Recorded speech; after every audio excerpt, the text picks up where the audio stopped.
नमस्कार. SR time मराठीच्या व्यक्तिविशेष कार्यक्रमात सर्व प्रेक्षकांचं मनपूर्वक स्वागत.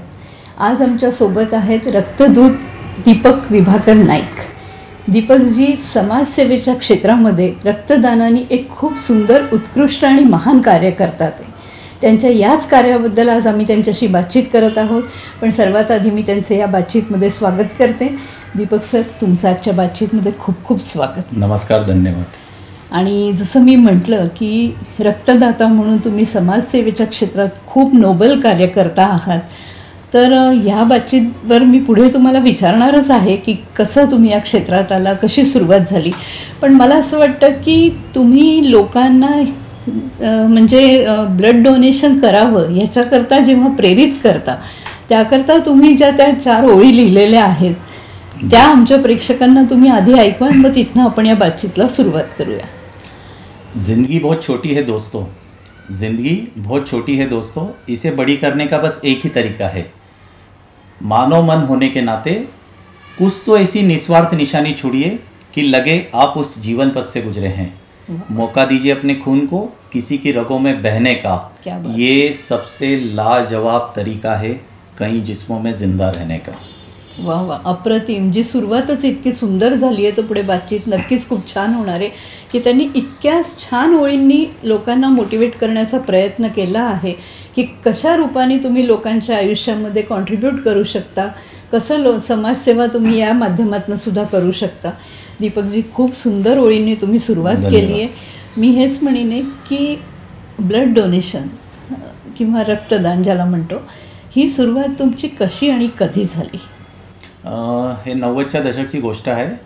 तेव्हा ॲक्च्युली रक्तदानबाबत असं काही अवेअरनेस या म्हणा खूप जास्त काही क्रांती या सोशल मीडिया तर नव्हताच, म्हणजे जागरूकता नव्हतीच. आणि खूप एकदम शब्द पण नवीन नवीन होता. हा माझ्या एका मित्राच्या परिवारमध्ये त्याच्या आजोबांना लागलं रक्त, आणि आमच्या सर्कलमध्ये मी म्हणजे 18 वर्षाचा झालोच होतो. आणि जस्ट असं विचारण्यात आलं की यार कोण दे रहा असं करून, आणि जस्ट माझ्यापर्यंत आली गोष्ट. आणि मला काही कळत नव्हतं की रक्तदाननी काय होऊ शकतं, त्याचा काय महत्त्व आहे. पण मी सहज एक तयार होऊन गेलो, एक जिसको कहना चाहिए ना युवा ब्लड रहता है की ठीक आहे चलते हैं, तर असं करून मी गेलो.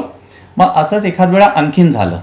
मग तिसऱ्यांदा चौथ्यांदा जेव्हा दिलं तर असं वाटलं की ज्याला बिलकुल एकदम आपण देशी भाषेत म्हणा या मराठीमध्ये म्हणा की एकदम मजा यायला लागला बिलकुल एकदम. मग ते एक अभियान होऊन गेलं की यार एनी तेव्हा कळायला लागलं की किसी की जिंदगी हम बचा रहे हैं. तेव्हा ते कळलं 3-4 जेव्हा दिलं असं. तर बस तशी एक सुरुवात झाली ती. अच्छा. आणि तेव्हापासून कंटिन्यू नॉन स्टॉप चाललंय ते बिलकुल. बरोबर. खरं तर म्हणजे असा आकडा आपण नाही म्हणू शकत, कारण लोकांच्या लाईफ करता तुम्ही कॉन्ट्रीब्यूट करता आहात. पण एक अंदाज किती वेळ तुम्ही रक्तदान केलेलं आहे? तसं मला जर वर्ष बोललं तर 35 वर्ष होऊन गेले आहे कंटिन्यू देता. आणि 3 महिन्याचा इंटरव्हल असतो. आणि काही वेळा आम्हाला बिफोर टाइम पण इमर्जन्सी असती, तसं मेडिकल काउन्सिलच्या अकॉर्डिंग आम्ही नाही देऊ शकत, पण इमर्जन्सीवर मी समोर बोलतोय की काही वेळा आम्हाला द्यावंही लागलंय. तर आत्तापर्यंत ऑन पेपर 142 म्हणजे 142 टाइम्स आत्तापर्यंत मी देऊन चुकलोय. अच्छा. तर हे 142 वेळा जेव्हा तुम्ही हे रक्तदान केलं आहे, तर रक्तदान करण्याच्या आधी आणि रक्तदान केल्यानंतर तुम्ही स्वतःची काय काळजी घेता? हे पहा, याच्यामध्ये जे मेडिकल काउन्सिलचे रूल आहे त्याच्यामध्ये एक तर आहे की बिना काही नाश्ता या जेवण करताना आपल्याला द्यायचं नाही आहे, आणि त्याच्या 45 मिनिटाच्या नंतर आपल्याला देण्यात येतं. बरोबर. राहिली आता शरीरची काळजीची गोष्ट, तर आपण म्हणतो आपल्या याच्यामध्ये की जसं फिरावं है ना, ठीक आहे, आणखीन आपण योग करतो, ध्यान करतो, सायकलिंग करतो, हे सर्व ते एक शरीर करता स्फूर्ती करता ते आवश्यक आहे. पण मी जर माझं सांगू तर माझं जे एक नियमित साधारण जे जेवण असतं आपलं घरचं ते जेवण, आणि आपलं थोडं बहुत आपलं घुमणं फिरणं जे असतं, बाकी अशी काही काळजी मी काही नाही घेत. फक्त रक्त द्या आणि स्वस्थ राहा, हे माझा संदेश आहे. खूप छान सांगतात की रक्त द्या आणि स्वस्थ राहा, आणि रोजची आपली जी एक फिटनेस एक्सरसाइज जे आपण करत असतो ते सगळं केलं तरी पण लोक रक्तदान करू शकतात. रक्तदान केल्यानंतर एक बराचसा मिथक आहे लोकांमध्ये की रक्तदान केल्यानंतर विकनेस येतो, कमजोरी वाटते. तुम्हाला अशी जाणीव कधी झाली का, किंवा याच्याबद्दल काय सांगाल? हे ऍक्च्युली याला मिथक पण काय, लोक म्हणजे ज्यांनी ऍक्च्युली नाही दिलंय ना आतापर्यंत ते लोक या गोष्टीला जास्त म्हणजे फैलवताय. त्याचा समजा की दुष्प्रचार होतो की या तर ते लोक भीतात या त्यांना नाही द्यायचंय. आता इतकी जास्त अवेअरनेस आली, इतकं जास्त सोशल मीडियावर सर्व येतं, नेटवर गुगलवर सर्व अवेलेबल आहे. आणि विकनेसची जिथोर गोष्ट आहे, तर आज माझ्याकडे 1200 लोकांची टीम आहे. त्याच्यामधनं जवळजवळ 250 मातृशक्ती आहे. त्या मातृशक्तीमधनं बोला या दुसरे यंगस्टर बोला, 30 वर्षाचे, 25 वर्षाचे, 40 वर्षाचे, इवन 60-60 वर्षाच्या पुरुष आणि महिलांशी पण आम्ही रक्तदान करवलंय. कोणाला कधी काही नाही झालं. आणि त्याचं एक प्रत्यक्ष उदाहरण मी समोर आहे. मी सोपन माझं रनिंग चाललंय आणि असं नाही मी म्हणत आहे की मी खूप फिट आहे या ह्या, पण 53 वर्षामध्ये काय इतका व्यक्ती फिट राहू शकतो? अगदी बरोबर. तर मी फक्त ते कारण आपल्या आईवडिलांचा आशीर्वाद, देवाची कृपा, आणखीन रक्तदानला महत्त्व देतो याच्यासाठी. अच्छा. तर काही अशी कमजोरी नाही आहे, काही तऱ्हेची काही काळजी घ्यायची जरूरत नाही आहे. फक्त आपण कंटिन्यू करायचं. एक वस्तू जी हवी ती आहे आत्मविश्वास. आणि तो आत्मविश्वास जर राहिला, पहिलेच आपण विचार करून घेऊ की मला ही परीक्षा आहे, मी तर समजा भ्यायलो तर ते येताना प्रश्नी पण तुम्हाला उत्तर नाही येणार. तसंच रक्तदानचं आहे. जर आपण मेंटली प्रिपेअर आहे की मला I am going for a blood donation, तर ते फार इझी वे मध्ये होऊन जाईल. तर काही अशी कमजोरी असं काही नाही आहे त्याच्यामध्ये. हे फक्त मिथकपणी म्हणे, हे फक्त जे लोक नाही देतात ना, या ज्यांना नाही द्यायचंय ते फक्त आपल्या गोष्टीला या सेंटेन्सच्या माध्यमाने, या ओळीच्या माध्यमाने ते लोक बस फेल होतात गोष्टी. तर असं काही नाही आहे. बरोबर सांगितलंय नाईक साहेबांनी की असं काही नाही आहे. हा जो मिथ आहे की रक्तदान केल्यानंतर कमजोरी येते किंवा कमजोरी जाणवते, तर असं काही नाही आहे. सर्वसामान्य प्रक्रिया आहे आणि ते केल्यानंतर पण तुम्ही तुमच्या रुटीनची कामं करू शकता. एक्झॅक्टली. जेव्हा तुम्ही लोकांना जागरूक करता रक्तदानाकरता, आणि लोक जेव्हा रक्तदानाकरता येतात सुद्धा, व्यक्तिगत सुद्धा येतात किंवा कॅम्पमध्ये पण येतात, तर याच्याकरता काही असं त्या डोनरचं स्क्रीनिंग किंवा काही अशी नियमावली असं काही आहे का? आहे, बिलकुल आहे. एक तर सर्वात पहिले त्याच्यामध्ये की डोनरचं वय 18 ते 65 वर्षाच्या मध्ये हवं. बरं. है ना, जे मेडिकल काउन्सिलने रूल केलेलं आहे. दुसरं मग त्याचं वजन 50 ते 55 किलो हवं. है ना. आणि दर 3 महिन्यामध्ये तो जेंट्स देऊ शकतो. आणि मातृशक्ती करता लेडीज करता 4 महिन्याचा इंटरव्हल हवा. राहिली गोष्ट स्क्रीनिंगची, सुरुवातमध्ये ते एक तर वजन पाहतात, वय पाहतात, आणि त्याच्याबद्दल की भाई तुम्हाला काही औषध तर नाही चाललंय, काही तुमची सर्जरी तर नाही झाली आहे, कुठे काही टायफॉइड, मलेरिया या मागच्या काही महिन्यामध्ये काही कोणत्या तऱ्हेचा काही त्रास झाला असेल, तर त्या काही गोष्टी स्क्रीनिंगच्या नंतरच मग ते ब्लड आम्ही त्याचं घेतो. असं. तर वजन, वय, आणखीन त्याच्याबद्दल माहिती, कारण औषध तो काय घेतोय हे डोनरला स्पष्ट सांगावं लागेल. कारण डॉक्टरला नाही कळणार की तुम्हाला आत्ता 2 महिन्यापूर्वी काही झालं होतं, टायफॉइड झाला होता, या तुम्ही सर्जरी झाली होती, या आणखीन कोणत्या तऱ्हेचा तुम्हाला काही रोग आहे, तर ते आपल्याला स्पष्ट सांगावं लागेल. असं. तर ते मातृशक्तींच्या केसमध्ये काही विशेष प्रश्न असतात आणि जेंट्स करता आणि मातृशक्तीला तसे कॉमन असतात. मातृशक्तीबद्दल काही गायनिक असे प्रश्न असतात जे त्यांना जबाब द्यावे लागतात. बस. तर तेवढं आहे, काळजी घ्यावी की 18 वर्षाचं वय हवं मिनिमम. आणखीन काही कोणतं औषध आपल्याला चाललं नाही पाहिजे. म्हणजे माझा विचारण्याचा प्रश्न कारण हेच होतं की जो डोनर आहे त्याची सुद्धा हेल्थ हिस्ट्री तुम्ही बघता का? बिलकुल. कारण कुठेतरी त्या पेशंटला संक्रमित रक्त नको जायला, ते रक्त शुद्ध असलं पाहिजे, ही काळजी सगळ्यात आधी घ्यायला हवी. त्याकरता तुम्ही त्या डोनरचं हेल्थ स्क्रीनिंग म्हणजे त्याची पूर्ण माहिती बिलकुल घेऊन, आणि ब्लड प्रेशर वगैरे, वजन वगैरे पुष्कळ सारी, म्हणजे जी ओरली आपण विचारू शकता ते विचारतो. दुसरं एक मुख्य जी गोष्ट राहिली, हिमोग्लोबिनचा टेस्ट होतो एक. तर हिमोग्लोबिन कमीत कमी 12 हवा, तेव्हा जाऊन मग ते ब्लड घेतात. असं. तर हे 2-4 गोष्टी आहे महत्वपूर्ण. बाकी ते आहे डोनरच्या मध्ये हातामध्येच की तो खरं सांगे. कारण डॉक्टरला तुमची हिस्ट्री कधी झालंय तुम्हाला 1 वर्ष अगोदर या 2 वर्ष अगोदर, काही सर्जरी केसेस असे असतात की त्याच्यामध्ये 2 वर्षापर्यंत आपण ब्लड नाही देऊ शकत, भले बाकी तुम्ही फिट असा, या काही तुमची स्किन रिलेटेड या आणखीन काही गायनिक किंवा काही इंटरनल काही अशी प्रॉब्लेम आहे, तुम्हाला काही असं झालंय, प्रेग्नेन्सीच्या वेळेस नाही देऊ शकत, है ना. आखरीमध्ये जे आपलं मातृशक्तीला जो नैसर्गिक एक त्यांचा त्रास येतो दर महिन्यात, तेव्हा आपल्याला नाही द्यायचं आहे.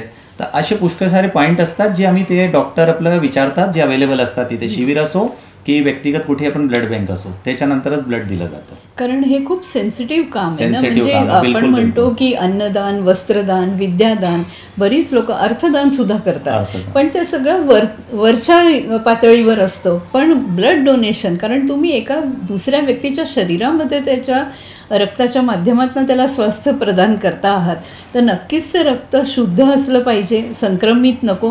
ही काळजी डोनरनी पण घेतली पाहिजे आणि तिथे जे डॉक्टर्स कॅम्प्समध्ये असतात मला वाटतं त्यांनी पण या इथे मी एक याच्यापासून कनेक्टेड गोष्ट आहे की ते हे तर आपलं झालं, त्याच्यानंतर पण 5 तऱ्हेचे टेस्ट होतात. जर ब्लड आपण घेतलं त्याच्यानंतर पण ते असे काही टेस्ट असतात जे जरुरी असतात. त्याच्यामध्ये आपलं मलेरिया झालं, हेपेटायटिस बी झालं, हेपेटायटिस सी झालं, है ना, एड्सचा टेस्ट झाला. असे प्रकार ते टेस्ट होऊनच मग ते ब्लड कोणाला चढतं. म्हणजे ते फिल्ट्रेशन ते प्रोसेस तिथं आहेच. पण ओरली म्हणून विचारतात की उगस एक तर टाइम जातो, तो खर्च जातो गव्हर्नमेंटचा या प्रायव्हेट जिथे आपण देतोय, तर अननेसेसरी टाइम वेस्ट न हो म्हणून पण ते स्क्रीनिंग करतात आणि त्याच्यानंतर ते टेस्ट होतातच होतात. आणि जर तुम्हाला कोणत्या तऱ्हेचा गंभीर रोग असला, म्हणजे गव्हर्नमेंटमध्ये तर हा नियमच आहे, म्हणजे सर्वांकरता की जर कुठे मोठी बिमारी समजा हेपेटायटिस बी निघालं तुमच्या ह्याच्यामध्ये या सी, तर तुम्हाला ते मेसेज येईल या तुम्हाला फोन येईल तुमच्या नंबरवर की तुम्हाला ही प्रॉब्लेम आहे, तर तुम्ही याचं काळजी घ्या आणि याचा इलाज करवा, व्यक्तिगत काळजी घेण्यासाठी. तर असं आहे ते की इतकं आसान नाही आहे. जसं पूर्वी आपण फिल्मांमध्ये दाखवायचो की ते हिरो आपल्या आईला डायरेक्ट देतो आहे ते, ना, ते अमर अकबर एंथोनी पिक्चर मध्ये 3 भाऊ देतात ते निरुपरायला, तसं डायरेक्ट नाही चढत, बाकायदा होतो. त्याच्यामध्ये वेळ लागतो टेस्टिंग करता, 1 तास 1.5 तास 2 तास जे एक ते एव्हरेज असतं, आणि त्याच्यानंतरच कोणाला ते ब्लड दिलं जातं. आणि हे ब्लड कलेक्शन जेव्हा होतं कॅम्पच्या माध्यमातून, तर हे ब्लड प्रॉपर व्यक्तीपर्यंत किंवा त्या ब्लड बँकच्या थ्रू प्रॉपर जागी पोहोचतं की नाही पोहोचत याच्याबद्दलही काळजी तुम्ही घेता? हो, बिलकुल. म्हणजे मी माझं स्वतःचं सांगू तर म्हणजे माझी जी सुरुवात झाली होती है ना, आणि आजपर्यंत जितकं मी दिलंय, तर माझं मॅक्झिमम माझी कोशिश असती की जरूरतमंदला पोहोचे. त्याच्यासाठी मी जे बोललं पाहिजे ना की गव्हर्नमेंट हॉस्पिटलमध्येच मी देतो है ना. जसं की आपल्या इंदोरची गोष्ट केली तर एम्बाय अस्पतालची state bank of model art blood bank जी आहे ती फारच व्यवस्थित काम आहे त्यांचं. आणि तिथे म्हणजे इंदोरचा जो एम्बाय अस्पताल आहे हे पुऱ्या आपल्या प्रदेशचा पाहायला गेला तर फार मोठा अस्पताल आहे है ना. तर खूप तिथे आवश्यकता असते. म्हणजे थॅलेसिमिया पीडित पोरं खूप आहे त्यांच्याकडे, कॅन्सरचे पेशंट असतात, इमर्जन्सी ऍक्सिडेंट केसेस येतात है ना, त्याच्यानंतर डिलिव्हरी वगैरेचे केसेस, आणि आणखीन जे गंभीर रोग काही पण आपण बोला. तर माझी कोशिश असते की जरूरतमंद जागेवर तिथे, कारण तिथे पैशाचं काही नाही आहे, तर तिथे जे देतील ते लोकांना ज्याला जरूरत आहे त्यालाच देतात. आता राहिली प्रायव्हेट ब्लड बँकची गोष्ट, तर प्रायव्हेटमध्ये जर ऑन कॉल आम्हाला कोणी फोन केला, समजा कुठं आला कोणत्या हॉस्पिटलमधनं की त्याला जरूरत आहे, कोणी आपल्या ओळखीवाल्यांनी केला, आम्हाला अनजान लोकांची फोन येतात, तर मग आम्ही तिथे जातो. तर ते स्वाभाविक आहे की त्यांनी ज्यांना कॉल केला त्याला ते ब्लड चढेलच आहे. तर तुम्हाला थोडंसं हे आपल्याला अवेअरनेस हवी, हे थोडंसं ते डोनरला काळजी घ्यावी की मी जिथे देतोय ब्लाइंडली जाऊन, व्हॉलेंटरी ब्लड डोनेशन पण असतं की इच्छा आपण कुठेही जाऊन देऊन द्या, तर ते त्याला बघावं लागेल. थोडंसं आपल्या नॉलेजनी आपल्या माहिती करून की भाई ही ब्लड बँकमध्ये कुठला तरी काही व्यापार तर नाही चाललाय, असं होत नाही. पण जर असा आपला हा प्रश्न आलाय तर थोडंसं आपल्याला माहिती करावी. पण माझं व्यक्तिगत असं मत आहे की तुम्ही एक तर डायरेक्ट ब्लड द्या की कोणाची जरूरत असली तेव्हा, या मग सीधे आपल्या गव्हर्नमेंटच्या ब्लड बँकमध्ये द्यावं. कारण जरूरतमंद ज्याला म्हणाय की एकदम निर्धन या ज्यांचं कोणी नसतं, आता इंदोरची गोष्ट करू तो बाहेरून पण एम्बाय अस्पतालमध्ये खूप लोक येतात हे ना, प्रायव्हेटमध्ये येतात, बाहेरून खूप येतात, कारण आता इंदोर मेडिकलमध्ये खूप पुढे वाढलंय. तर ते तुम्ही हे बघा की तुम्ही देताय तर त्याचा बस ते उपयोग, त्याच्यानंतर तुम्ही माहिती घेऊ शकता त्या संबंधितला विचारून. एम्बाय अस्पतालमध्ये बाकायदा त्यांची जरूरतच्या प्रमाणेच ते लोक घेतात आणि ते बाकायदा व्यवस्थित. आणि थॅलेसिमिया पीडित खास करून त्यांना सर्वात जास्त थॅलेसिमियाचे लहान लहान पोरं असतात. याच्याबद्दल कधी आपण पुढे प्रश्न केला तर आपण करू की थॅलेसिमिया एक असा गंभीर रोग आहे की ज्याच्यामध्ये ब्लड बनतच नाही. याच्याबद्दल मी पुढच्या प्रश्नावर येणारच होते. खूप छान सांगितलंय की कोणी पण स्वैच्छिक रक्तदान जर करत असेल तर त्यांनी कुठे रक्तदान करतोय, कोणत्या संस्थेला करतोय याची पण काळजी आणि याची पण पूर्ण म्हणजे माहिती घेऊन मग रक्तदान केलं पाहिजे. थॅलेसिमियाबद्दल तुम्ही बोलला आहात, खूप गंभीर आजार आहे, लहान मुलांमध्ये खूप जास्त बघितला जातो आणि या पेशंटला रक्ताची सगळ्यात जास्त गरज असते. तर थॅलेसिमिया पेशंट्स करता तुम्ही त्या दिशेने काय काम करता आहात? थॅलेसिमिया करता तशा तर खूप संस्था लागलेल्या आहे. पर्टिक्युलर थॅलेसिमिया करता नावानीच त्याची संस्था आहे. इंदोरमध्ये खूप लोक काम करतात ते. पण आम्ही तेवढं तर नाही, पण आमचं हे असतं की आमचं मॅक्झिमम ब्लड डोनेशन जे आहे ना थॅलेसिमियाच्या नावाने आम्ही कॅम्प करतो है ना. कारण हा असा एक विकार आहे, असा एक रोग आहे की जो जेनेटिक म्हणतात, ज्याला अनुवांशिकी बाय बर्थच असतो. त्याच्यामध्ये ऍक्च्युली जे ब्लडचं जे एक असतं ना ते बनत नाही त्यांचं, जी आवश्यकता असते त्यांना. तर म्हणून त्यांना दर 12-15 दिवसामध्ये ब्लड सारखं लागतं. आता 12-15 दिवसामध्ये लागतं म्हणजे त्यांना दर 15 दिवसामध्ये एक कोणी डोनर एक दीपक विभाकर नाईक हवा. म्हणजे 3 महिन्यामध्येच्या इंटरव्हल मध्ये सर मी त्यांना त्या पोराला मी कंटिन्यू देतोय तर 3 महिन्यामध्ये माझ्या पूर्वी 5 जण आणखीन देतील. म्हणजे त्यांना 6 डोनर हवे 3 महिन्यामध्ये. अगदी बरोबर. म्हणजे कुठेतरी 15 15 दिवसात एव्हरेज असते त्यांचं. 15 दिवस मॅक्झिमम 20 दिवस समजा तुम्ही, पण 15 दिवसात त्यांचं रोटेशन ते सायकलच असं आहे. तर सोचा की त्या आई वडिलांवर काय गुजरत असेल की आपण एकीकडे आपण स्वस्थ आहे, एक नॉर्मल शरीरमध्ये 5-5.5 लिटर ब्लड असतं आहे ना, पण आपण त्याला घेऊन फिरतोय. तर त्याच्यापेक्षा ते कोणाला दिलं आणि ते वापस तुमचं तर ब्लड बनलं. बरोबर. तर दान कुठे झालंच नाही. मी तर या दान शब्दाचा थोडासा विरोध मध्ये, ते आपण पुढे कधी गोष्टी करू है ना. तर असं आहे की थॅलेसेमिया करता आमचं एवढं आहे की कोशिश आमची प्रायोरिटी त्या थॅलेसेमिया पेशंट करताच राहिले. तर आमचा वेळेवेळेवर आम्ही त्याचा थॅलेसेमिया दिवस आला है ना, मधून मधून त्याच्यावरनं काही लिहिणं करणं, आपलं काही अवेअरनेसचं आपलं लेक्चर्स देणं, ते लोकांना मध्ये मध्ये जाऊन त्या थॅलेसेमिया पीडित पोरांना आम्ही भेटतो, त्यांना आपल्याकडनं जे पण आपण काही उपहार वगैरे देणं है ना. आता इंदोरमध्ये पुष्कळ लोक काम करतात असं, जे पर्टिक्युलर थॅलेसेमिया पीडित पोरांकरताच एक मोठं घेऊन एक ध्येय घेऊन चालले असं. आणि आमचं तेवढंसं थोडं त्याचं समानांतर आहे की त्यांच्याकरता ब्लडची व्यवस्था करायची, कॅम्प करायचे, 200 युनिट आल्या 150 युनिट आलं तर ते थॅलेसेमिया पीडितांना जातं असं. समाजसेवेचा या माध्यमातून करण्याचा एक इतका सुंदर विचार यांच्यामध्ये आहे की ते त्याला रक्तदान म्हणण्याकरता सुद्धा तयार नाही आहेत. त्यांना ते पण बरं नाही वाटत आहे की हे काही रक्तदान म्हणून नाही आहे. म्हणून मी त्यांना त्यांच्या ज्या दुसरी नावं आहेत त्यांना रक्तवीर म्हटलं जातं, त्यांना रक्तदीप पण म्हटलं जातं. तर आता मी रक्तवीर रक्तदीप असं सुद्धा तुम्हाला म्हणू शकते. इतकं हे जेव्हा चांगलं आणि उत्कृष्ट नोबल कार्य तुम्ही करता आहात, परिवाराचा पाठिंबा, कारण कुठलंही चांगलं काम करण्याकरता परिवाराचा सपोर्ट हा फार गरजेचा आहे. तर परिवाराचा पाठिंबा, स्वतःच्या परिवाराबद्दल काय सांगाल? परिवारचं असं आहे की पहिलं तर जेव्हा होतं आई वडिलांची जर गोष्ट करू तर असं एक म्हणजे आपण चांगला प्रश्न केला आहे की मला जवळजवळ ब्लड देता देता 5 वर्ष होऊन चुकले होते. आणि घरी 5 वर्षानंतर कसं माहिती पडलं की वडिलांच्या, वडील आता नाही आहे, वडिलांच्या ऑफिसमध्ये एक त्यांचं होते जे जिला म्हणा 4th स्टाफचा, तर त्याच्या पोराला कुठे मलाही माहिती नव्हतं की मी याला दिलंय तर हा पप्पांच्या ऑफिसमध्ये आहे. तर त्यांनी दुसऱ्या दिवशी पहिले काय ते म्हणजे ऑफिसमध्ये क्लर्क म्हणजे बाबू म्हणतात, तर बाबूजी. तर ते म्हणे बाबूजी बोले खूप धन्यवाद बोले आपने छोराना, त्याला माहिती पडलं की बाबूजींचा छोरा आहे असं करून त्यांनी ते बिलकुल मालवी देशी गावच्या भाषेमध्ये त्या लाईन स्टाफच्या व्यक्तीने. तर बाबा आले घरी आणि म्हणे बहुत अच्छी बात आहे. म्हटलं क्या? तर म्हणे माहिती पडलं म्हणे तुम्ही ब्लड देताय म्हणे, तर अभिनंदन म्हणे. पण म्हणे भैया, म्हणजे त्यांनी जे स्पष्ट म्हटलं ते आजही माझ्या मानस पटेलवर आहे की मी वडील आहे ना, तर मला तर कमीत कमी बोलायचं होतं तुला इतके किंवापासून देतोय. म्हटलं 5 वर्ष झाले. तर त्या 23व्या वर्षात आई वडिलांना माहिती पडलं, पण त्यांनी मला कधी त्याच्याकरता थांबलं नाही. त्यांनी बिलकुल मला हात ठेवला आणि म्हणे खूप बढिया करतोय आणि कर कंटिन्यू. तर ते एक आई वडिलांचा आशीर्वाद राहिला. मग धीरे धीरे मी देत राहिलो. लग्नाच्या नंतर पण म्हणजे माझी जी लाईफ पार्टनर आहे जीवनसंगिनी अनन्याजी, त्यांनी पण मला कधी काही याच्याकरता त्यांनी केलं, उलट त्या माझ्या बरोबर आल्या आणि ते पण कंटिन्यू देता बस हे की त्यांचं फ्रिक्वेंटली नाही जात, कारण लेडीज करता थोडंसं खूप साऱ्या वस्तू पाहाव्या लागतात, त्या जॉबमध्ये आहे त्यांना वेळ कधी नाही आहे. पण हे आहे की जेव्हा त्यांना जरूरत पडली आणि मला कुठे समजा माझ्या ग्रुपमध्ये नाही मिळालं तर मी त्यांच्या घेऊन गेलो. आम्ही म्हणजे रात्री सुद्धा आम्ही ब्लड दिलंय जाऊन दोघांनी, एक त्यांनी एकटे दिलंय, मी दोघांनी बरोबरही दिलंय. आणि कोरोना पिरियडमध्येही जेव्हा पहिला कोरोना आला होता 25 मेला, आज पण आम्हाला आठवण आहे, 25 मे 2020ला एम्बायहून आम्हाला फोन आला होता. तेव्हा ही हालत होती एम्बाय अस्पतालची, ते मीडियामध्ये सर्व आलेलं आहे. एक युनिट करता तरसलो होतो आम्ही लोक. तर तेव्हा आमच्या घरी बाकायदा गव्हर्नमेंटनी आम्ही पुष्कळ ते व्हॅन सुरू करवली की कोणी नाही येऊ शकत, कारण पोलीस प्रशासन थांबवत होते रस्त्यामध्ये. तर ती गाडी आम्हाला घ्यायला आली होती आणि गाडीने आम्ही दोघं जाऊन एक साथ कोरोना पिरियडमध्ये आम्ही दिला.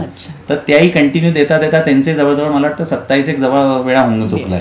तर त्याही फ्रिक्वेंटली देतात है ना. दुसरं मग हे तर लाईफ पार्टनर झाली.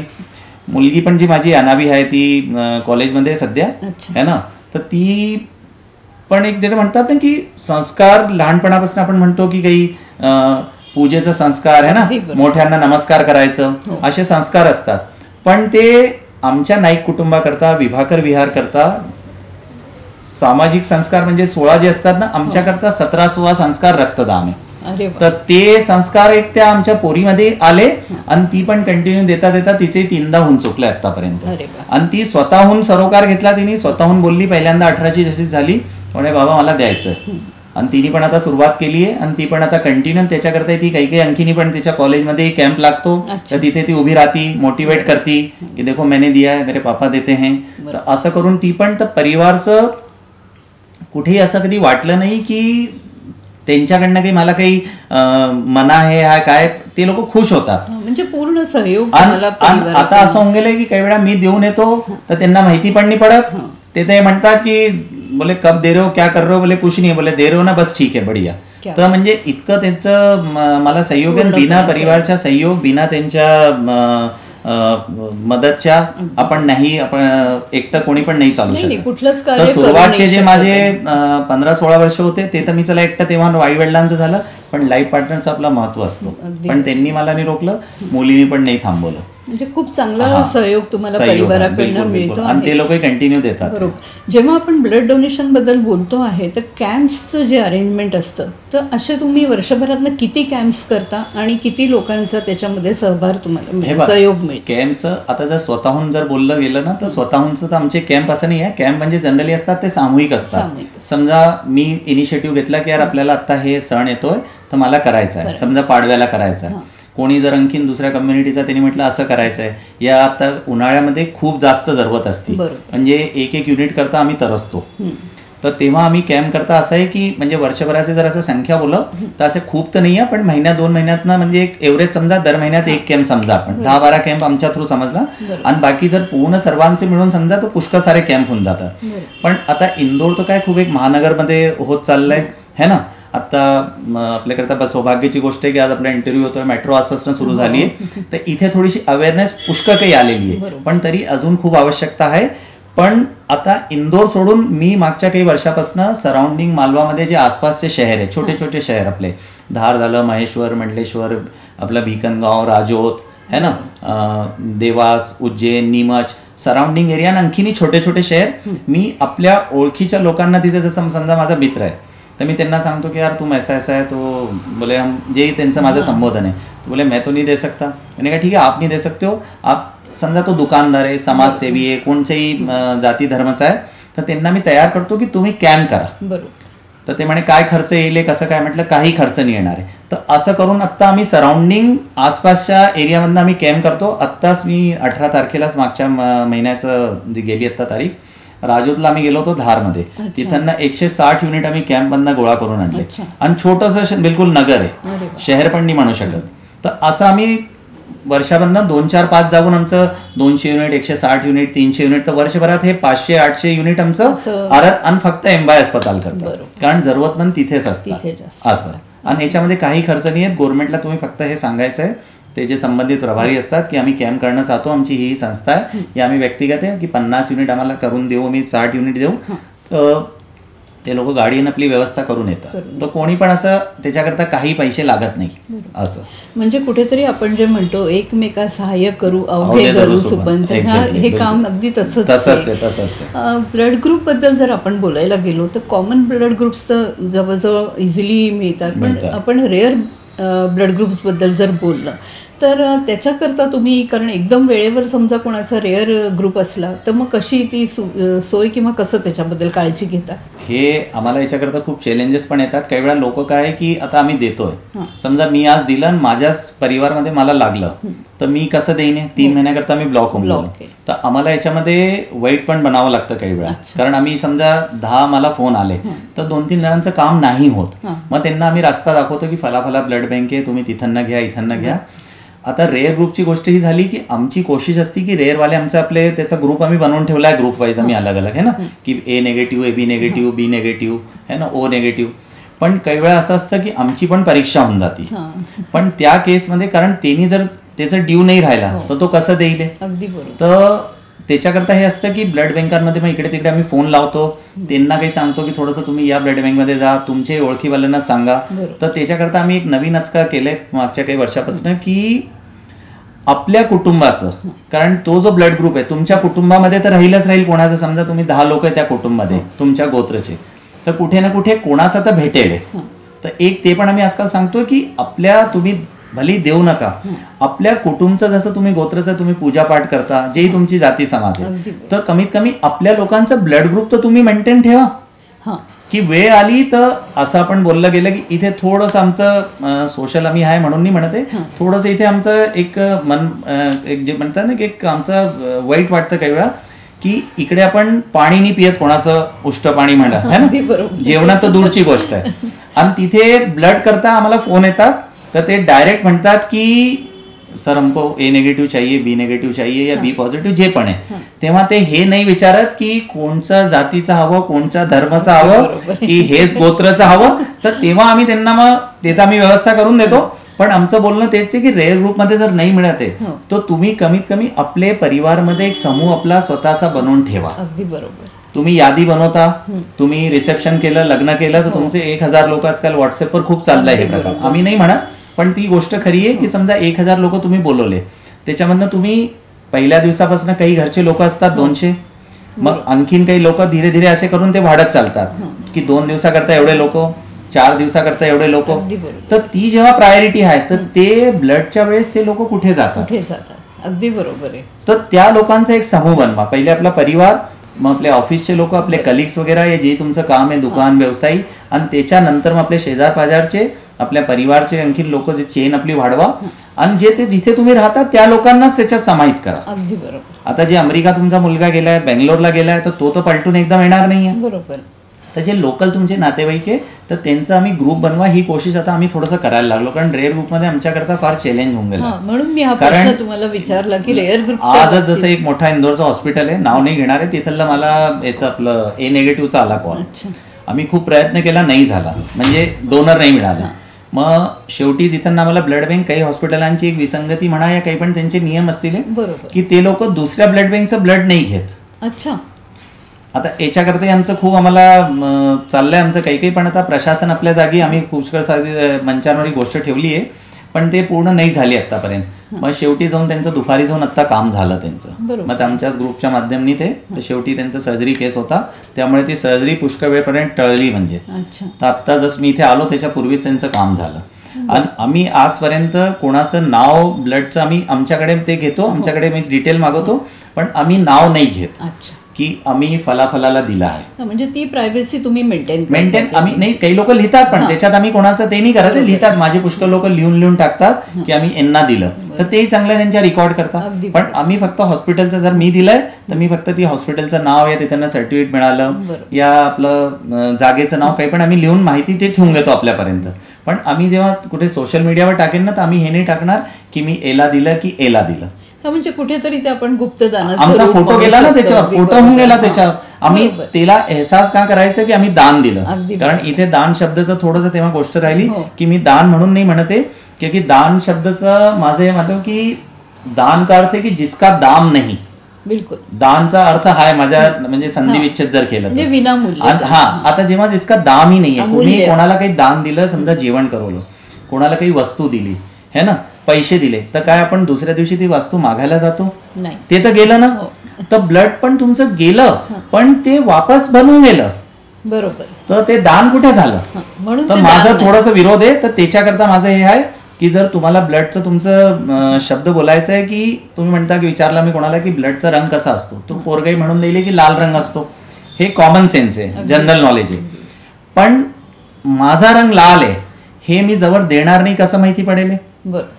तर मी त्याच्याकरता म्हणतो की तुम्ही रक्त द्याल तर स्व रक्त प्रवाह दर्शन. अच्छा. तर तुम्ही द्याल तेव्हाच तर तुमच्या तो फ्लो येईल आणि तुम्ही त्याचे दर्शन कराल तेव्हाच माहिती पडेल की लाल रंग आहे. म्हणजे हे जे तुम्ही हातावरती आता जे दाखवता, हा, हे बी पॉझिटिव्ह, हे एक प्रचारचा आमचा तरीका आहे. हे माझं जसं ब्लड ग्रुप आहे असं. आणि याच्यामध्ये आहे की टेटू बनवून जर तुम्ही बनवलाय तर टेटू बनवण्याच्या काही महिन्यापर्यंत आपण ब्लड नाही देऊ शकत. जनरल छोटे मोठे टेटूचं चालतं, पण जर मोठे टेटू खूप आजकाल चलन चाललंय तर काही पोरं त्यामुळे पण नाही देऊ शकत. त्यांना काय खूप फॅशन होऊन गेला, इथे बनवतात इथे बनवतात, पुरा हात भरलेला असतो.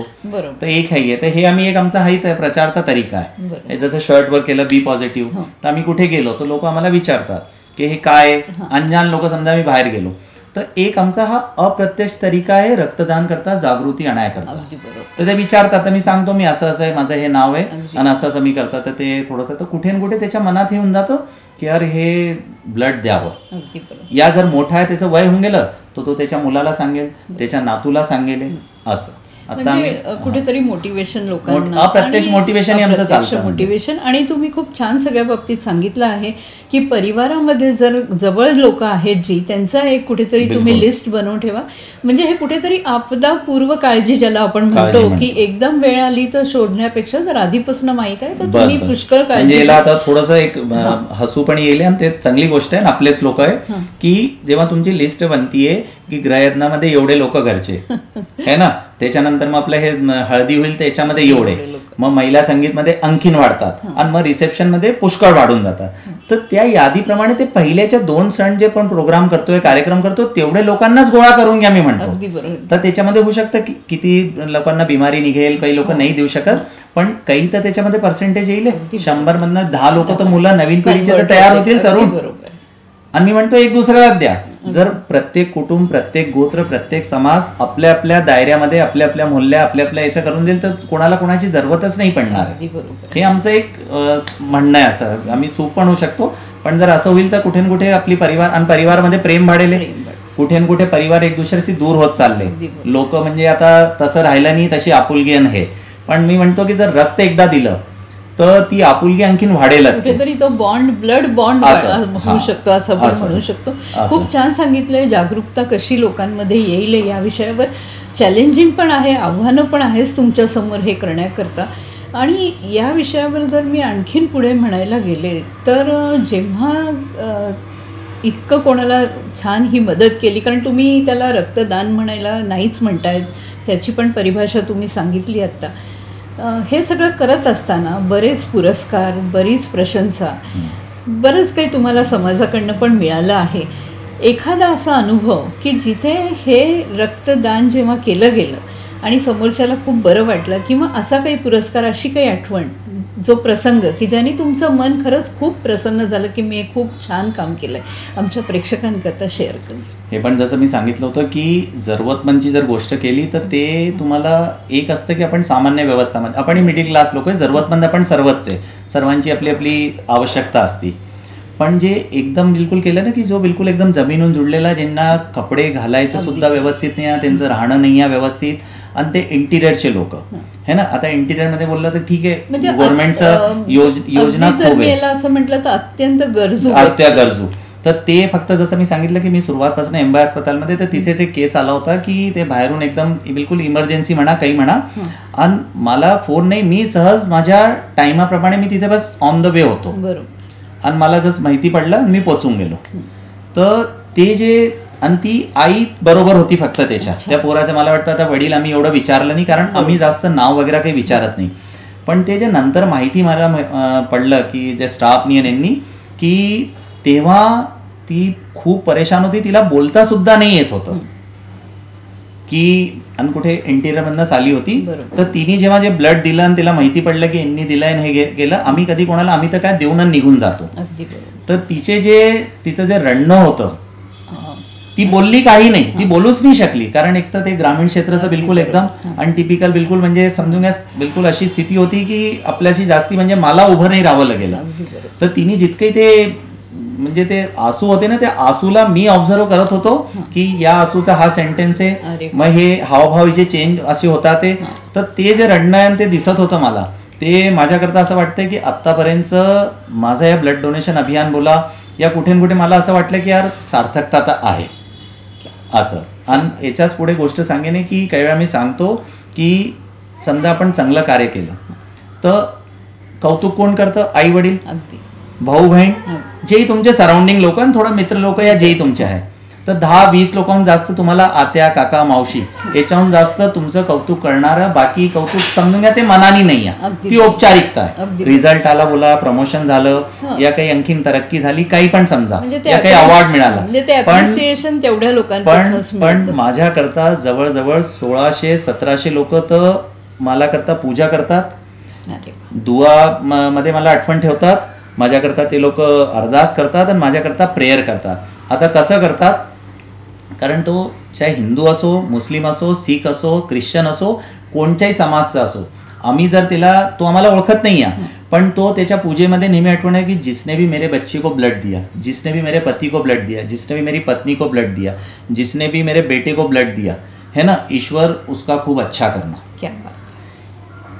दूसरा समाजचा आहे तो म्हणेले यार जब भी मेरे को है तो ऊपर वाले इसको दुआ में याद रखना. बिलकुल. सीख असेल तो त्याच्या अरदास मध्ये यार की जिसने मेरे इसकी वाहेगुरु इसका ध्यान रखना. ख्रिश्चन असेल तो म्हणेले की हे गॉड इसका तू ध्यान रखना. तर आमच्याकरता ते सर्व प्रकारचे तो 1600-1700 लोक आमच्याकरता कौतुक करतात. तर ही आमची म्हणजे हे माझंच नाही, जो पण ब्लड डोनर आहे, बरोबर, आम्ही ज्यांना अवेलेबल करू ते तर हजारो लोक झाले, ते तर 40,000 50,000च्या जवळजवळ होऊन चुकले. पण जे फक्त आम्ही प्रत्यक्ष दिलेले, कारण एका परिवारामध्ये 4 लोक असतात आणि समजा मी 142 वेळा दिलंय, तर 142 म्हणजे 1 युनिट ब्लडनी 3 लोकांचं जिंदगी आम्ही वाचवतो. त्याच्यामध्ये 3ही कंपोनेंट अलग अलग होतात. तर असं मल्टिपलमध्ये जर त्याला केलं की एक परिवारामध्ये 4 तर 1600, 1700, 1800 लोक होतात. तर इतके लोक तुमच्याकरता पूजा करतात, तुमचं कौतुक करतात. तर इतकं तर कौतुक मला नाही वाटत की कोण मोठ्या पदावरी कोणी असेल या म्हणजे केलं पाहिजे की खूप मोठा तो व्यक्ती असेल या खूप तो पैशानी श्रीमंत असेल तरी त्याच्या स्वार्थामुळे लोक त्याला कौतुक करतात. पण आम्हाला तर त्यांनी म्हणून केलं आणि एकदाच दिलंय आम्ही समजा, पण तो कुठे आणि त्यांनी चेहराही नाही पाहिला. ही कुठेतरी यांचं म्हणणं असं की कुठेतरी एक निस्वार्थ भावना दोन्हीकडनं, म्हणजे डोनरकडनं पण आणि गेनरकडनं पण, ज्यांना तुम्ही ब्लड देता त्याला सुद्धा. विभाकर साहेब, एक गोष्ट आणखीन ही विचारी नाही की ब्लड डोनेशन हे काम तर तुम्ही करताच आहात, याच्यामध्ये कोणचे रेकॉर्ड्स आणि कोणचे पुरस्कार, असे शासकीय पुरस्कार म्हणू शकतो किंवा कोणचे रेकॉर्ड्स, याच्याबद्दल आमच्या प्रेक्षकांना काय सांगा. रेकॉर्ड तर आपण नाही म्हणू शकत, कारण रेकॉर्ड पुष्कळ लोकांनी खूप माझ्याहून जास्त पण दिलेलं आहे. पुरं जर इंडियाची भारतची गोष्ट केली आपण म्हणजे, पण एक जे मनाला संतोष म्हणा काही, तर जसं आता आपलं राष्ट्रीय स्तरावर एक ददीचे सन्मान मिळालेला आहे मला, है ना. आणि सर आपलं मराठी भाषी चुकी आहे तर इथे मी गोष्ट बोलणं जास्त सार्थक होईल की जो बृहन महाराष्ट्र मंडळचं आपलं राष्ट्रीय मराठी गौरव पुरस्कार असतो, तोही मला वाटतं 18 की 19 मध्ये वडोदरा अधिवेशनमध्ये मला मिळालेलं होतं. तर ते आदरणीय पूर्व लोकसभा अध्यक्ष सुमित्राताई महाजनच्या हस्ते मला मिळालं होतं. आणखीन एक रामूभैया दाते पुरस्कार मला मिळालेला आहे समाजसेवा रक्तदानसाठी. आणि असं आत्ता जर रिसेंटली बोला तर महाराज साहित्य सभाचा गुणीजन सन्मान मिळालेला आहे. हे मी मराठी म्हणजे चुकी आपलं तसं प्रोग्राम आहे. आणि त्याच्या अलावाही सर केलं तर पुष्कळ काही, म्हणजे इंदोरचं बोललं तर बहुतेकच कोणची अशी संस्था असेल, आता सारेगमाचा रिसेंटली मला मिळाला, संगीतची संस्था आहे. म्हणजे माझं असं झालंय की फक्त ते, कारण रक्तदान करता काही पर्टिक्युलर पुरस्कार आज पण राष्ट्र स्तरावर नाहीये, ते फक्त तुमच्या कामाची ती करून आणि कुठे ना कुठे आपल्या कामाला पाहून आणि ते लोक पुढे येऊन देतात. म्हणजे मला साहित्यिक संस्थांनी दिलंय, इंदोर लेखिका संघ म्हणा, हे ना, आपलं महाराज साहित्य सभाला म्हणा, हे ना, संगीतमध्ये म्हणा तर सारेगमानी मला दिलेलं आहे. आणखीन त्याच्या अलावा पुष्कळ सारे अशा लोकल संस्था या आपल्या आंतरराष्ट्रीय संस्था म्हणा तर रोटरी क्लब, लायन्स क्लबनी सन्मानित केलेलं आहे, है ना. तर असं आणखीन जे आपलं इंदोरची गोष्ट केली तर जो इंदोरचा सर्वात जुना अखबार आहे नई दुनिया, त्यांनी म्हणजे गौरव सन्मानमध्ये आत्तापर्यंत रक्तदान करता एक मात्र मला नई दुनिया गौरव सन्मान मिळाला आहे आता मागच्या वर्षी. तर असं करून पत्रिकाच्या मुख फ्रंट पेजवर माझं एकदा पूर्वी स्टोरी आलेली आहे. तर असं करून म्हणजे पुष्कळ साहित्य म्हणा, संगीतच्या संस्था म्हणा, सामाजिक संस्था म्हणा, आंतरराष्ट्रीय स्तरच्या संस्था म्हणा. आणखीन एक सर्वात मोठी उपलब्धी याच्या इतर जर सांगू, उपलब्धी आमच्याकरता सर्वच आहे, लोकल पण कोणी दिलं तर ती उपलब्धीच आहे. पण एक सर्वात मोठं वाराणसीच्या जवळ एक सोनभद्र म्हणून जागा आहे, तिथे एक प्रगती फाउंडेशन ट्रस्ट म्हणून आंतरराष्ट्रीय स्तरावर 14 देशांच्या ब्लड डोनर्सच्या मध्ये मला सन्मान मिळाला आंतरराष्ट्रीय स्तरचा. ती एक आपण उपलब्धी म्हणू शकतो, या पुढे वाढायकरता प्रोत्साहन समजून घ्या. यार हे म्हणजे आहे की आपण आतापर्यंत केलं तर एकदम असं वाटलं की खूप छान दीपक, स्वतःलाच मी मग ते केलं की दीपक खूप छान, म्हणजे कुठेतरी असं वाटलं की आपल्या चांगल्या केलेल्या कामाची पावती आपल्याला. बाकी रेकॉर्ड असं बस हे की पुरस्कार, हे काय सोशल मीडिया आल्यामुळे हे झालंय. त्याच्या पहिले आजपर्यंत म्हणजे 2005-6च्या पहिले इतकं नव्हतं, कोणी सर्टिफिकेट दिलं, कोणी कधी बोलवून घेतलं की ठीक आहे असं ते केलं.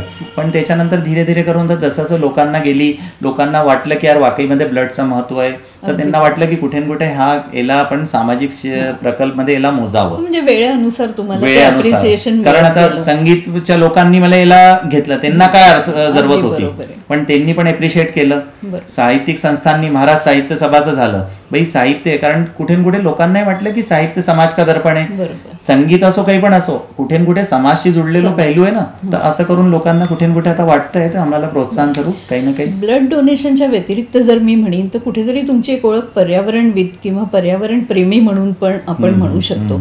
त्या दिशेने तुम्ही काय काम करताय, आणि त्याच्या व्यतिरिक्त मला आपण जर म्हटलं वैभवी विथिका हिच्याबद्दल सुद्धा मला तुमच्याकडनं जाणून घ्यायचं आहे.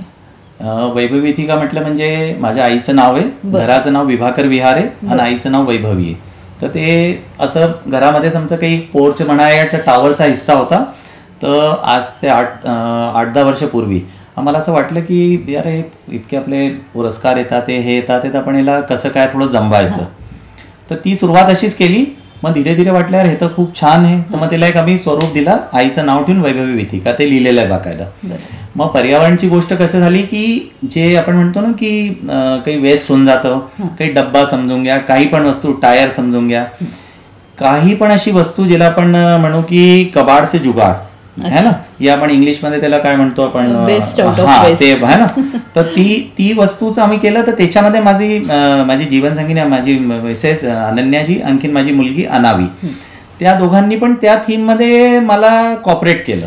कारण मी कलात्मक नाहीये, त्या दोघी आर्टिस्ट आहे बिलकुल. ते आपल्या जागी ते टीचर आहे है ना, ते शिकवतात शाळेमध्ये बढिया है ना.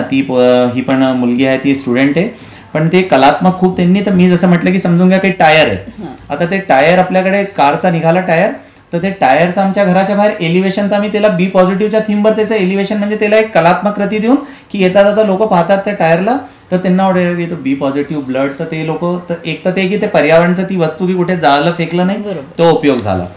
घरामध्ये जितकं प्लास्टिक निघतं आमचं, कारण प्लास्टिक आता येतं तर सरी कुठं कुठं हे ना, तर ते डब्यांना काही ना काही त्याच्यावर ते काही कलात्मक ते आपलं करतात. कुठे माझं बी पॉझिटिव्ह, कुठे ते ब्लडचं काही आपलं बनवून देतात, कुठे त्याला ते काही असं पोरांना आपण ब्लड देतोय त्याचं काही चित्र करून दिलं. तर असं करून आणखीन काही पेंटिंग्स केलेल्या भिंतींवर, ज्याच्यामध्ये पर्यावरणचा संदेश तर येतो की आपल्याला झाड कमीत कमी प्रत्येक घरामध्ये एक झाड लावा, आणि त्याच्या अलावा की ब्लड तुम्ही द्या. तर कुठे ना कुठे ते पर्यावरण आणि सामाजिक सेवा, ते दोन्ही दायित्व, दोन्ही पेहलू आमचे बरोबर चाललेले. म्हणजे पर्यावरण म्हणा की कचऱ्यातून कला किंवा बेस्ट आउट ऑफ वेस्ट ज्याला आपण म्हणू शकतो, त्या सगळ्याचा दोन्ही उद्देश आमचे पुरे होतात. उद्देश त्याचा येऊन जाऊन परत ब्लड डोनेशन तिथे येऊन जुळतो तो. आणि याच्या व्यतिरिक्त नाईक साहेब वक्त पे रक्त, वक्त पर रक्त जे आहे तुमचं पुस्तक जे तुम्ही लिहिलेलं आहे, तुम्ही लेखक पण आहात का? म्हणजे तुम्ही किती पुस्तकं लिहिली आणि लेखन क्षेत्रात कसे आलात? लेखन तर माझं लहानपणापासून, म्हणजे मी 16-17 वर्षाचा होतो तेव्हा पासून मी लिहितोय कविता वगैरे है ना. काही आलेख वगैरे पुस्तक पत्रलेखन पासून सुरुवात झाली होती आम्ही. तेव्हा पत्र कुठे पेपरमध्ये आलं की फार मोठी गोष्ट राहायची, खास करून नई दुनियामध्ये. तर ते लिहित मग धीरे धीरे कविता झाली, पोरांच्या कविता, मग नई दुनियामध्ये कधी रविवारीमध्ये आलं है ना. आणखीन मग धीरे धीरे ते असं वाढत गेलं. मग आकाशवाणीवर आमच्या युवाणीमध्ये खूप कार्यक्रम केले आम्ही कवितांचं. तर ते होता मग असं वाटलं ना, आत्ता काही वर्षापूर्वी मग असं वाटलं की अरे ब्लड डोनेशनवर आपण जे करतोय, तर पुष्कळ लोकांनी मला सांगितलं होतं की याला कुठे एक संग्रहाच्या रूपमध्ये घ्या. तर तेव्हा माझं 127 वेळा झालं होतं. तर त्या 127 वेळाच्या रेकॉर्डला, म्हणजे जे रेकॉर्ड म्हणजे जे संग्रह आहेत, रेकॉर्ड म्हणजे तसा रेकॉर्ड नाही, रेकॉर्ड म्हणजे जे संग्रह ते झाले की इथपर्यंत त्याला एक निचोड, म्हणजे त्याचं एक पुस्तकच्या रूपमध्ये आहे. माझे जे काही वरिष्ठ आहे या ज्यांच्याशी मी मानतो ज्यांना, त्यांनी बोललं तर आम्ही त्याला एक पुस्तकचं स्वरूप दिला. आणि त्या पुस्तकमध्ये फक्त लिहिलं म्हणजे हे नाही की माझं ते, त्याच्या अलावा लोकांचे विचार घेतले, जे इंदोर शहरचे बाहेरचे लोक, जे प्रतिष्ठित लोक आहेत, त्याच्यामध्ये सर्व प्रकारचे साहित्य, समाज, संगीत, राजनीती, हे सर्व तऱ्हेचे लोकांना आपण त्याच्यात घेऊन घेतलं. राजनीतीचे लोक नव्हते, तर बाकी सर्व सामाजिक जितके पण आपले असतात त्याच्या विषयाशी संबंधित लोक होते. त्यांचे विचार ब्लड डोनेशनवरनं, आणखीन आपलं सामाजिक सेवावरनं. तर असं करून ती एक पुस्तक वक्त पर रक्त आमची झाली. त्याचं मला वाटतं 4-1 वर्ष झाले त्याला प्रकाशन होऊन. असं नाईक साहेब, बऱ्याच म्हणजे अगदी ब्लड डोनेशनपासून ते वक्त पे रक्त या पुस्तकापर्यंत आपण सगळ्या ह्याच्या पैलूंवर बातचीत केली आहे. कार्यक्रम समाप्त करत आहेत त्याच्या आधी आमच्या चॅनलच्या माध्यमातून तुम्ही रक्तदान तर नाही म्हणणार, पण तुमचा जो काही तो नोबल कॉज आहे त्याच्याबद्दल लोकांना आणखीन काय सांगाल, काय संदेश द्याल? मी जसं एक पूर्वी सांगितलं मी की एक तर आपण सर्व स्वतःच आपलं कुटुंबमध्येच आपण ग्रुप बनवावा, की ते फार म्हणजे मला असं वाटतं आजची फार जास्त आवश्यकता आहे की आपण दुसऱ्याकडनं का घ्यायचं. ठीक आहे. दुसरा एक संदेश आहे की जसं हे आमचं मी हे बॅच लावलेलं आहे की आमचा एक उद्देश आहे की जसं आपण 18 वर्षाचा घरामध्ये पोर होऊन जातं, आपण त्याचा मतदाता परिचय पत्र बनवतो. तर आता हे आमचं एक स्लोगन म्हणा, एक आमची उक्ती म्हणा, एक कथन म्हणा, एक आमचा एक मेसेज चाललाय की हे मिशन रक्तक्रांती हिंदुस्तान, की फक्त एक जागी नाही, पुऱ्या हिंदुस्थानमध्ये ही आमची गोष्ट फैलवतोय आम्ही की हर घर मतदाता और घर घर रक्तदाता. जेव्हा तुम्ही मतदाता बनलाय, तुमचा अधिकार आहे ना, तुम्ही गव्हर्नमेंटने तुम्हाला दिला अधिकार, तुम्ही वोट पण देता जाऊन, आणि जर त्याच्यात काही चूक झाली तुमच्या कागदमध्ये काही आहे तर तुम्ही गव्हर्नमेंट तिथे जाऊन भांडता पण त्यांच्याशी, या मग त्याला सुधार करवता, एडिट करवता. तर जेव्हा तुम्ही मतदाता बनून गेलाय तर तुम्ही रक्तदाता का नाही बनाते? तर त्याला आता भली तुम्ही असं म्हणा की हर घर मतदाता जर झालाय तो घर घर ते रक्तदाता पण हो.